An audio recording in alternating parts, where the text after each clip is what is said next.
Hello and a very, very warm welcome to you all. We'll be speaking very, very soon to multi-award-winning children's author and surely one of the very finest historical storytellers for children, Mr. Tom Palmer.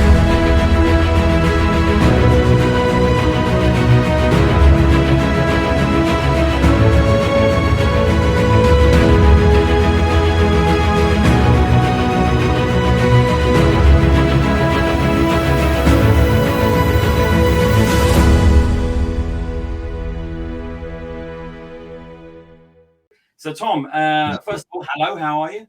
I'm good, thank you, and thank you very much for having me on your show. I appreciate it. Oh no, it's an absolute honor, and it's an honor to talk about this book. Could you give us, I don't know how easy it is to do, just give us a sort of like a little bit of background to what the book is and what it's about, if you can, that'd be great.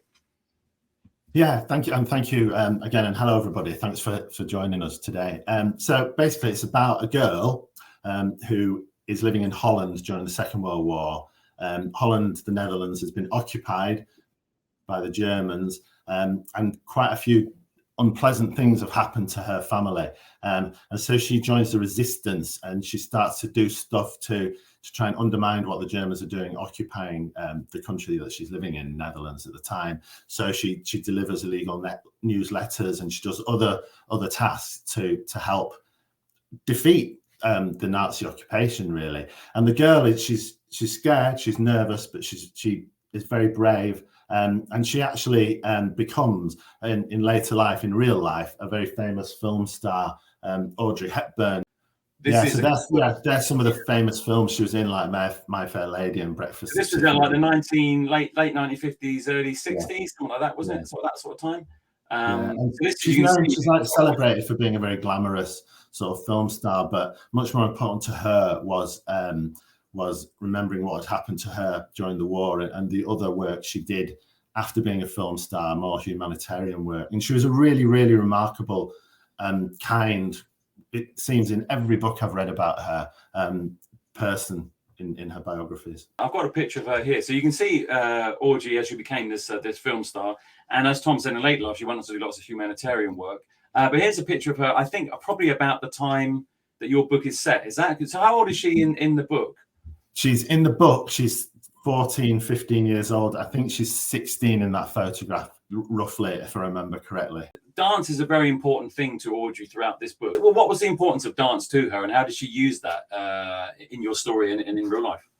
She loved dance. That's all she wanted to be was a dancer, and she trained as a dancer throughout her childhood, and that was her big ambition. And one of the big things that she did to help the resistance was they needed to raise money. The resistance, who were the people who were trying to get the Germans out and defeat what the Germans were trying to do. They needed to raise money to help get people out of places like Amsterdam to safety, away from the Nazis, particularly Jewish people. And that would include families like Anne Frank's family, who I'm sure you're all familiar with what happened to her. And so Audrey Hepburn, when she was young, took part in illegal dance and music performances, which were held in people's cellars and hidden away from the Germans, where money was raised.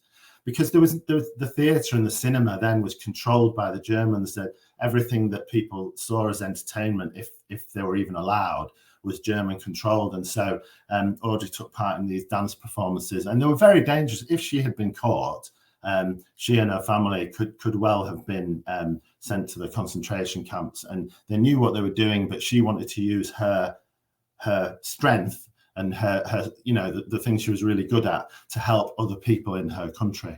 I think that's what comes across through the book, and we can talk about it a bit later on. Is that incredible sense of at such a young age, but the courage of the people, and I think it's a common theme through all your certainly your history theme books of the courage of people against these incredible odds that they seem to face, and this young girl using the skills she had in order to help lots of other people. One really important thing about that is that when you're portraying a character like that, often they're portrayed as brave and invincible, but she was really nervous. She was really scared, but she overcame her fear.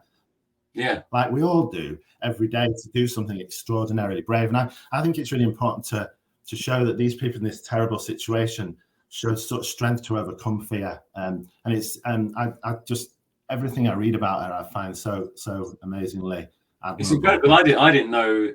I mean, Audrey Hepburn was not my area either. But it's I knew of her, but I didn't know about this part of her life at all.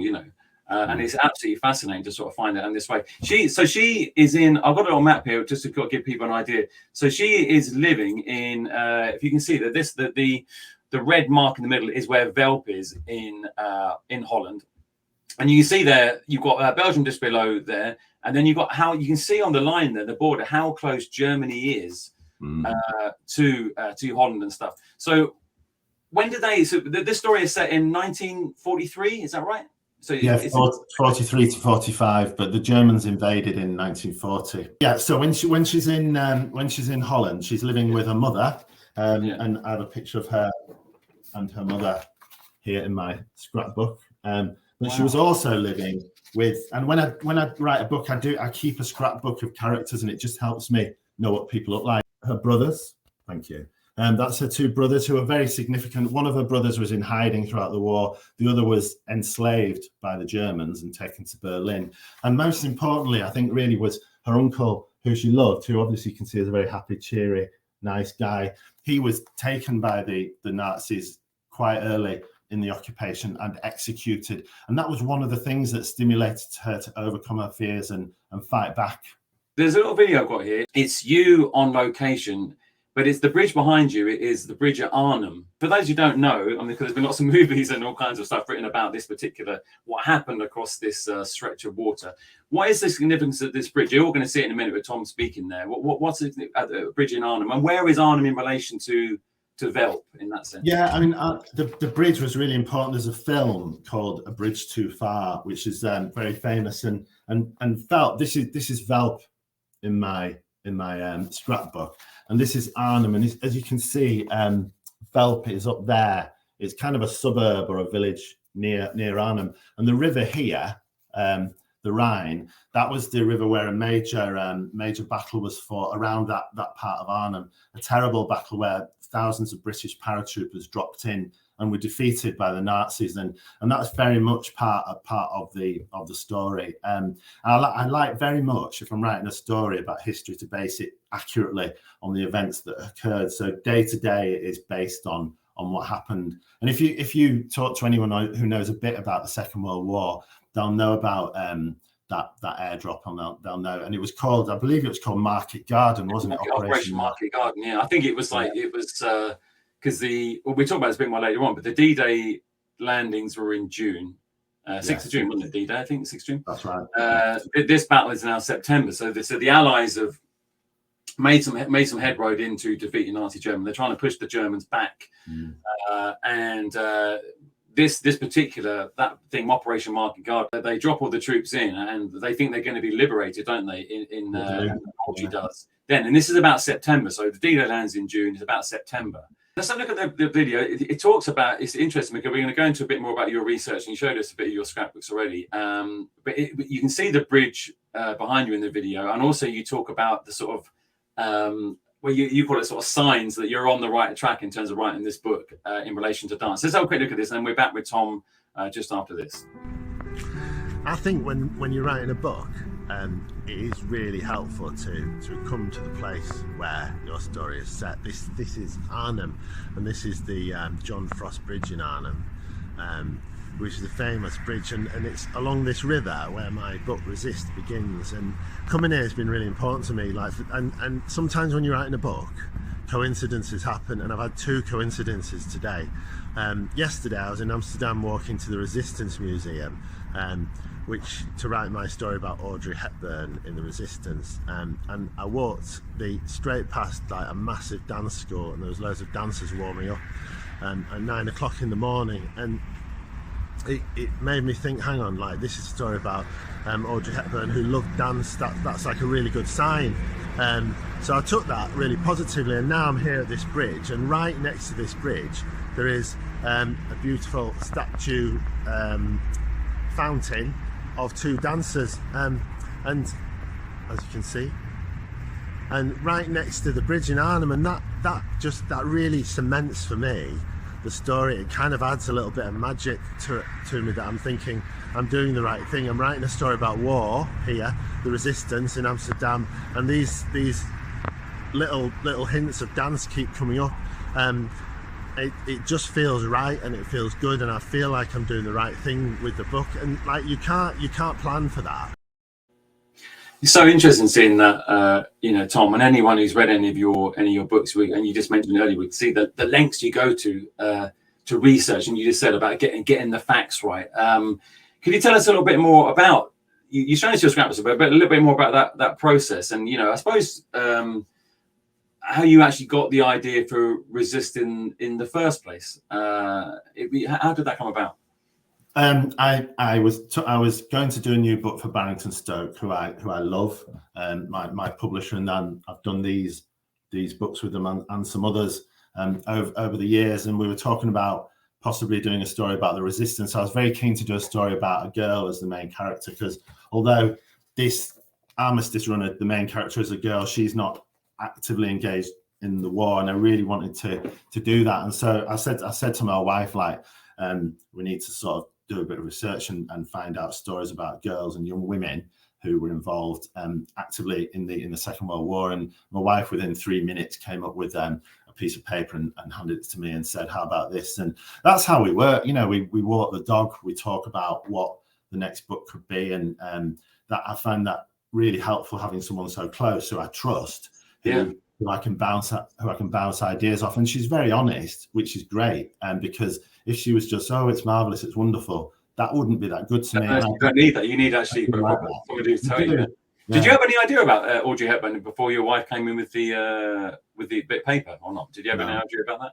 No, nor do I. It's a strange thing, isn't it? I don't think she, for quite some time, she didn't ever speak about it, did she? Until she sort of made to life. I think right. One of the things was, when she was being interviewed for being a film star, she didn't want to use her difficult experiences to promote the films and promote herself.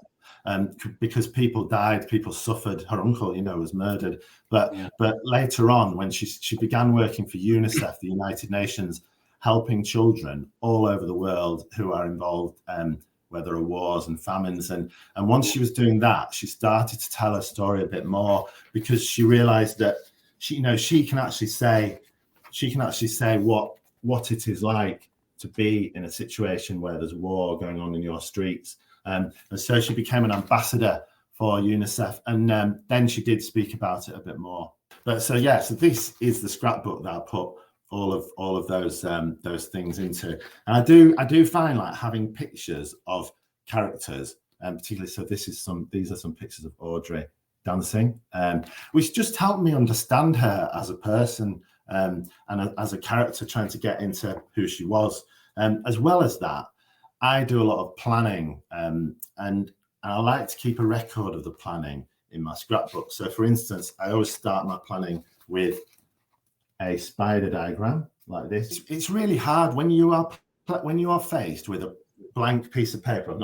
When you are faced with a blank piece of paper, it's really scary about what to put down. And I don't start writing straight away. I don't know what I'm going to put down. I have to do a plan. And I find a mind map or a spider diagram, or whatever you want to call it, really helps just get the ideas down. And if you ask yourself what, when, where, how, who, why, it just teases out of you what your story could be about. Then when you do start writing, you've at least got some way of starting, because it is hard.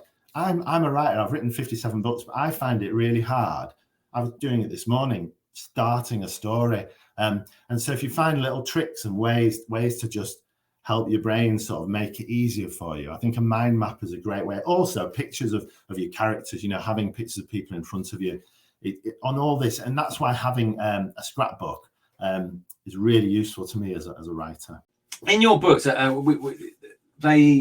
the wartime books, they have sort of consistent themes, I think it'd be fair to say, and there's a lot that goes on. Obviously, they're very different stories, very different characters, backgrounds, and they could be young, old, civilian, soldiers, whatever it is. But the themes are kind of always really hit home to me, and they're massively in Resist as well.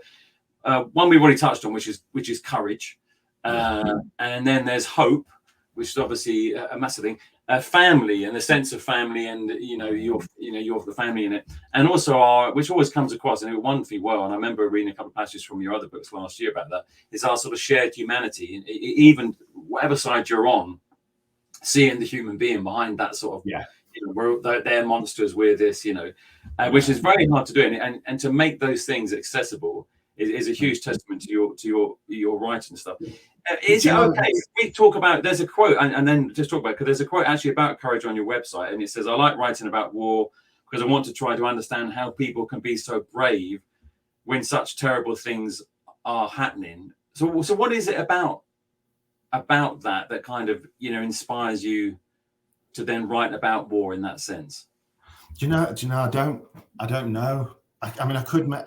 It's really lovely to hear you saying that about the themes that run through my books, because I didn't plan that. I don't do it on purpose. It just that must be where I'm coming from, mustn't it? I suppose that must be what interests me, because I don't think I'm going to write a story and the themes are going to be this. But and I know a lot of writers don't. Although when we study writers, we sort of assume they're completely in command of all that. But for me, like that's.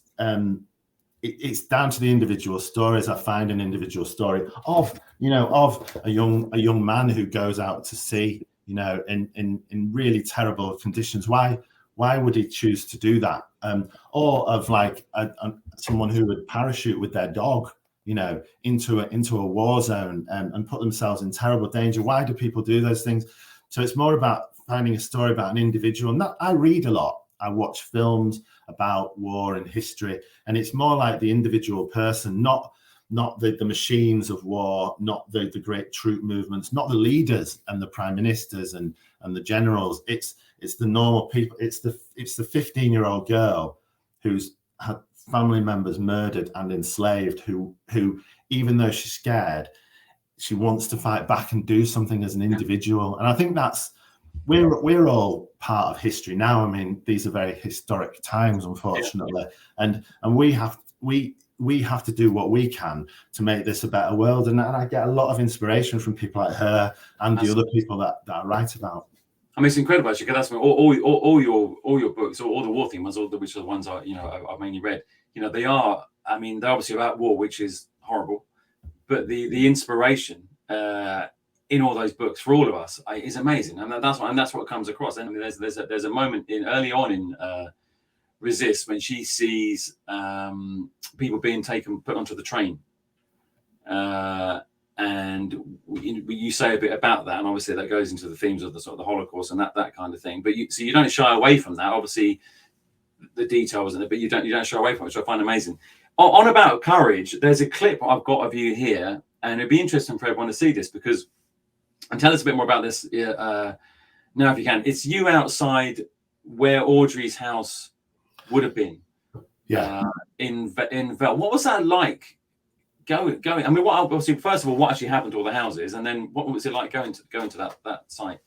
I went to the it's a good question. I went to the place where Audrey Hepburn used to live, and the house where she lived in has been demolished and isn't there anymore. The cellar that she hid in with her family is gone, and there's now like a care home for older people with a rose garden at the front. And there's no sign. Obviously, like the streets will be the same shape roughly, but there's no sign of the buildings she used to live in, and it's nearly 80 years ago. So, but it's still, for me, going there to where she had been, where she'd set off on her brave missions, was really special to me, and like really helped me write the book. And just getting an idea of the topography, the layout of the town and that she lived in.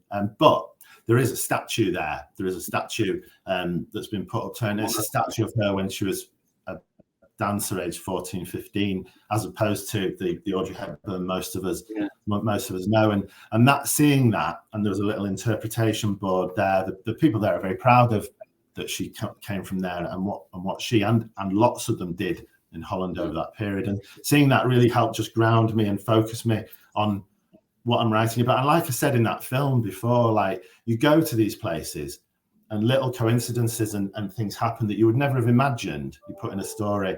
But that makes the stories richer if you can actually go to the places that your story is written in.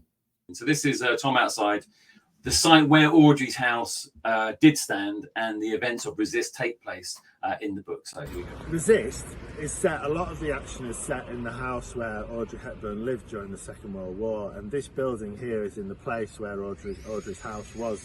And so coming here to read this for me is really exciting, because I've set most of the story here. And as you know, in the book, there's quite a lot of dance involved, because the big thing in Audrey's life before the war and during the war was dance. And she actually, to occupy the minds of some of the younger children who were scared during the war, Audrey used to teach them dance. And this is a scene where she's in this house that was here. She's teaching some young children to dance. And then the Germans arrived, because in the house where she's teaching them to dance, there's a British pilot hidden.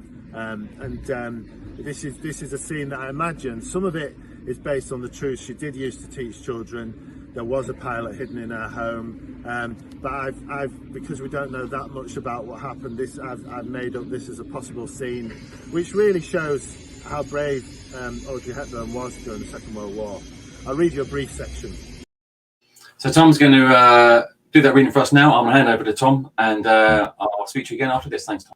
Thank you. And fortunately, there's no one with a drill in the background of it. When I was making those films, wherever I went, there was always someone drilling or using a leaf blower to add to the local atmosphere. Anyway, I'll read you a short passage. The lessons began the next morning, light streaming in through the open windows. Edda had the children clapping in time to music and working on stretching exercises to make their muscles more supple for dancing. And these children she's dancing with are the young refugees who've come to stay in her area. She taught them how to play a role, using their faces and bodies to pretend they were something they were not. But most of the time, she tried to make this part of the day feel like fun, allowing the children to forget their troubles for a while. Angie helped by winding the gramophone player to keep the music going. At one point, Edda thought she heard the hidden paratrooper in her house tapping his feet to keep time. She would have to warn him not to do that. Edda was teaching her third class of the day when they arrived. A large truck thundering up the road, skidding to a halt, German soldiers jumping out, shouting like they were always shouting, "Wo ist der Engländer?" Where is the Englishman? Edda felt an overwhelming surge of panic. The enemy had come looking for the British paratrooper. What if they found him? What would they do? She knew all too well. The punishment for hiding a British paratrooper would be brutal. Angie had frozen on hearing the Germans arrive, no longer operating the gramophone player, afraid of what would come next. "Keep winding," Edda whispered, encouraging her friend, coming back to the moment, knowing that she too had to stand up to the Germans now or everything would be lost. "And keep dancing, all of you," she said to the children. The music returned and the children began to dance tentatively as the sound of boots on the floor up the stairs grew louder. "Wo ist der Engländer?" came the shout again, and they were in the doorway. 3 Nazis. Edda could smell their sour soldier sweat. All the machine guns pointed at the children. Edda was terrified the Germans would find the pilot too. Scared for the children, she turned to them. "Sit on the floor, all of you," she instructed the children. The children sat, many now crying in fear. Edda stood in front of her tiny cowering dancers while attempting to look outraged, facing the soldiers and their guns as if she was a character in a dance, trying to do the things she had encouraged the children to do, to play a role, a hero challenging a villain, to pretend she was brave and strong. She hoped that the children would look small on the floor, small and vulnerable, so the soldiers might feel ashamed and leave. The seconds ticked by. None of the 3 soldiers spoke, nor did they step into the room. And then, after glancing at each other furtively, they lowered their guns. One even attempted to smile at the children. "Entschuldigung," one of the soldiers said. "Excuse us." And then they were gone. Edda sat down on the floor among the children. Her legs felt like jelly now. The danger had passed. How had she found the courage to stand up to the enemy like that? She stared at her feet, stupefied, until she realized that one of the little dancers she'd been teaching had stood up, come over, and was stroking her hair. She had to work hard not to burst into tears in front of the other children. Ooh, amazing stuff. I mean, that really shows, her incredible courage. I don't know if we've explained it, just to explain why she's called Edda. So she lived in in England, in Kent, when she was at school in Kent when she was younger. Her father was British Irish and her mother was Dutch. When she came, her mother took her to Holland to get her away from England when the war began. But she had the name Audrey, and so they changed her name to Edda because it was a less British sounding name. If she was called Audrey, it might draw attention to her. Yeah. So that's Audrey in the book. Then you can see the courage of the children that they had to face. Yeah. So courage. This links into what we just said earlier about hope, and hope is another thing that also runs through. Again, these insurmountable odds that these people are facing. And of course, the things with like wars and true events is looking back on them now. We know how they turn out. We know how long the Second World War went on for, or whatever. At the time, you don't know that. So these people are facing a situation where they never know where it's going to end. The importance of hope. But how important is hope as I mean, you said earlier, it's not like a thing you sit down and think, I must include hope in my book. But how important is that message of hope to get across to your readers, to children, but to anyone who reads your books? Do you think? I think it's a really good question. I think like we all go through difficult times as children, as adults, and I think it's always really important to have hope. And so from a personal point of view, even though I've been through difficult times in my life, I've always tried to find things to cling on to have hope, so that you can keep going. And so I think that's a human thing. I think that's something that people do, even when things look unsurmountable. I'm not sure which word, but another factor is these are children's books, and it is really important when you're writing for children, not to just write catastrophe after catastrophe. You've got to end with something positive, because in most cases, I've found in my life, in most cases when there's been difficult times, if you keep hope and you keep believing in the things that are important, you come through it, and you can find a time when you're not having a difficult time again. And that's what I like to do in the book, because I think there is hope. And the moment of hope in After the War, my book about the Holocaust, this is about children who've lost everything, and they find hope through friendship with each other. They've all lost an equal amount of things and people in their lives, but they find hope through each other. And you've got to always, I suppose, look for hope, even though sometimes it is very difficult to find it. I know. Absolutely. I mean, there's two bits for me that really sort of I thought, how not just Audrey and her family, but obviously the people of Veldt, but obviously the people of Holland and all occupied Europe. And two bits. One of them is which you see happening throughout the book, right from the beginning. Two sort of narratives where everything is slowly being taken away from them, from the people. And I think she calls the Nazis a gang of thieves, isn't she? I think that's the quote she calls them.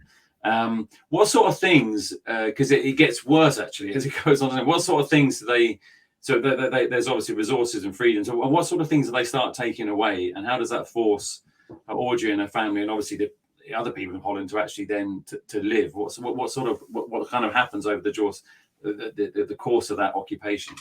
Yeah, I mean, and a lot of things were taken, and it began with like the people the Germans wanted to murder were taken away. Things like films and radio and newspapers were taken away and controlled. That's why Edda begins the story delivering illegal newspapers. But like the Germans had control over, so people stopped going to the cinema and stopped going to the theatre, because the only things that were put on were propaganda. Or things with German music, and the Dutch and other countries around Europe wanted to resist that. And then more things are taken. People's freedom is taken, like young men and young women. Well, initially young men were taken away as slaves. There's one point where Audrey was nearly abducted and taken away to be a slave. And then food, the Germans were being bombed and were losing the war, and they were running out of food, and so they took all the food out of Holland and other countries. I mean, that's horrendous when you see that. thousands of people that stripping away of the fields, and everything goes, doesn't it? I mean, they literally.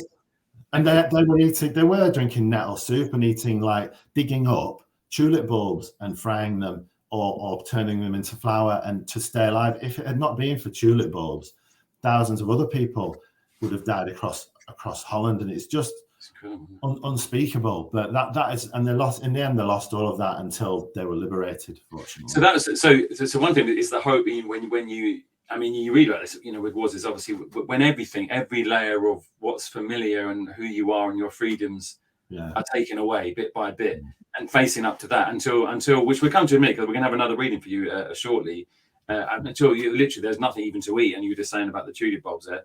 But the other moment, which we've actually spoken about a little bit already, for me, which is the hope, is we spoke about when the D-Day landings happened in June 44, and that immediate thing where they hear about this and they think they're going to be liberated, very, very soon. And as we said, Operation Market Garden at the Battle of Arnhem was September. And in fact, I don't think they actually get to their town properly until the April of 45, isn't it? So it's all that period. And over that period, things get worse and worse and worse in terms of, and it's that winter.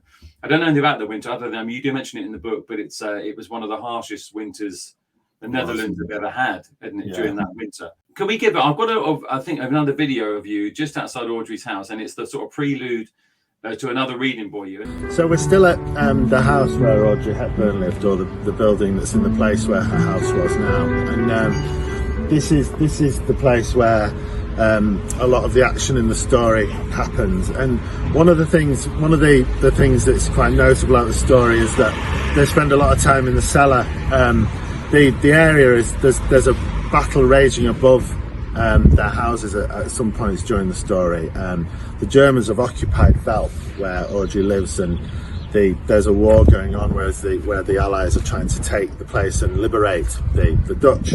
And so it's a really frightening place. And unfortunately, as I speak now in April 2022, events like that are happening across Ukraine, and the story, the similarities in the stories that I'm hearing from Ukraine echo what was happening with Audrey when she lived in Velp during the war. So I thought I'd just read a couple of pages to just explain. I suppose when I was writing the story, I wanted to show Edda and Audrey being brave and taking on the Germans with her actions for the resistance. But I also wanted to show how utterly frightening and confusing it was to be in a village which was a battlefield. And so I just wanted to read a couple of pages which were inspired by events that happened in this spot. So we're back with Tom now. Tom's going to give us a reading now which sort of shows as that winter went on, and the Allies were on the ground, or they were on the ground, and they thought they were going to be liberated, and months and months and months go past. And in this section, you'll see just the kind of conditions that Audrey, her family, and the people of Velp and Holland and across Europe were facing. So over to you, Tom, with the reading. Thank you. And it is this. I think when you're writing about stuff like this, you have to get your facts absolutely right. So everything I say here is what I've read happened to the Dutch people. I've not made any of it up. This is what I've read. Every line is drawn from someone's testimony about their experience in that war. Edda had stopped dancing altogether now. There was simply not enough food to enable her to do anything other than walk into Velp to correct their meagre rations from the butcher, the baker, and the greengrocer, then return home and lie in bed. Just like there were not enough candles for them to light the cellar for more than an hour in the evening, meaning she'd stopped reading and stopped drawing too. Edda was hungry, but not just a rumbling tummy kind of hunger. This was a hunger that made her feel like every molecule in her body was crying out for something to eat. That winter, the Netherlands was starving. Most of the food and fuel, anything useful, had been taken by the Germans on heavily guarded trains. Even though the people foraged in the fields and woods, there was barely any food to be found. The Dutch were dying every day of disease and hunger. For breakfast, they had one slice of bread made from pea flour and a cup of hot water. For lunch, nothing. For dinner, a watery potato and nettle broth. That was it. After every meal, Edda still felt faint with hunger. Edda, her mum and aunt and grandfather slept always in the cellar now, With German V-1 rockets flying over towards London, they had decided there was no point in taking a risk. And it made sense to heat the single room only now that there was no coal and little wood, in the middle of the coldest winter to be inflicted on the Netherlands in a generation. They used a bucket as a toilet, and it was Edda's job to empty it. And there you can see just the incredible hardships that they faced in that. Tom, we've got a few questions. First of all, we have a St. Barnabas C primary. In your opinion, what is the best way for children to find out more about World War II and live the history from all perspectives? So amazing question there. Great question. I suppose, like, for me, I go for a variety of things. I don't just read, but I read a lot of books, but I watch films like on YouTube. I watch dramatized films. If I can, I go to the museums and the places. I go to places where these stories are set and try and visit museums, such as if you could get to the Imperial War Museums in London, there's one in Manchester, and just that. But I find particularly reading real people's experiences about the war, and occasionally meeting the actual people who are involved. I've had the great honour of meeting this guy. This is Frank Tolley, and you can meet him on Tuesdays at the Imperial War Museum in Manchester. And he's 101. So I'll show you in closer. And he was a Lancaster bomb aimer. So his job was to aim bombs to bomb German cities. But at the end of the war, his job was to drop the food that the British and Americans and others were dropping, so that the Dutch wouldn't starve to death. So food drops on parachutes were sent down so that the Dutch people could eat. And he remembers flying at about 200 meters over Holland and dropping this food down for people that would stop them dying of starvation.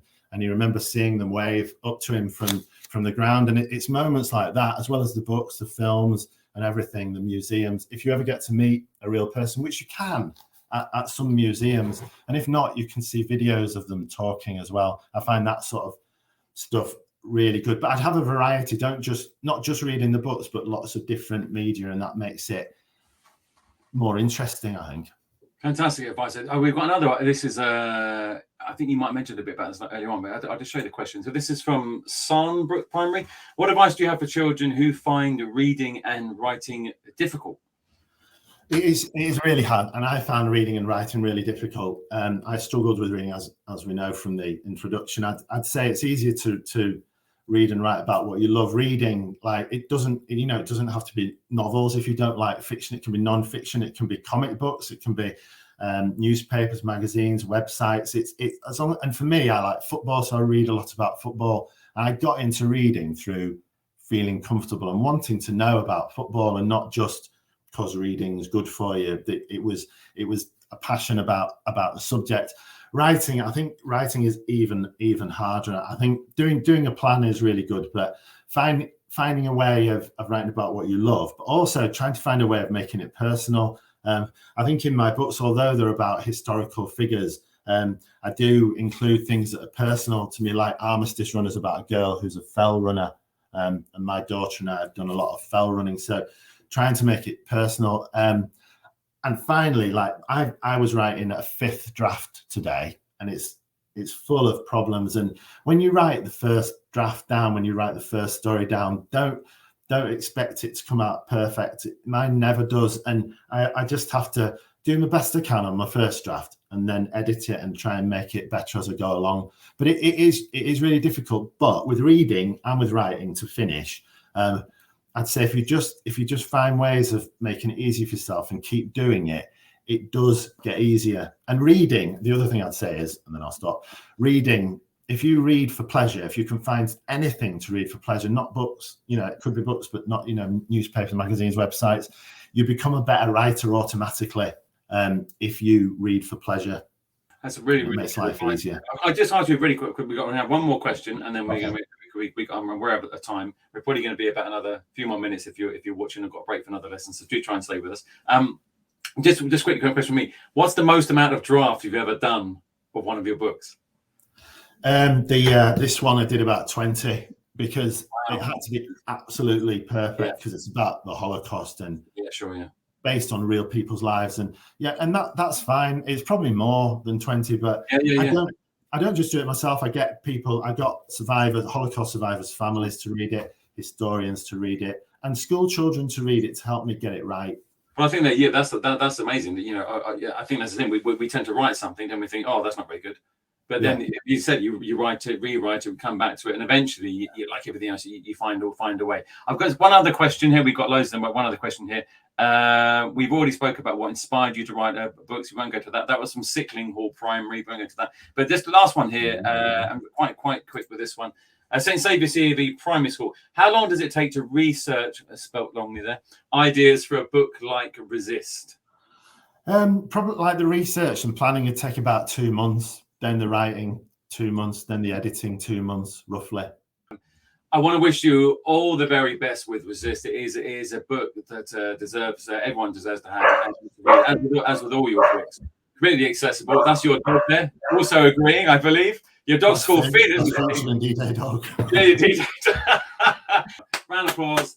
Thank you, Mr. Tom Palmer. Thank you very much. For watching today, and thank you to your teachers for making it happen, and thank you, Mr. Dilly, for doing these events for schools. I know you do lots of other authors as well, and they're really a great way for us to meet children, so thank you also. That's very, very kind. Thanks very much, Tom. Thanks very much, Tom. I'll speak again. Thank you very much. Goodbye. See you later. Thanks, everyone.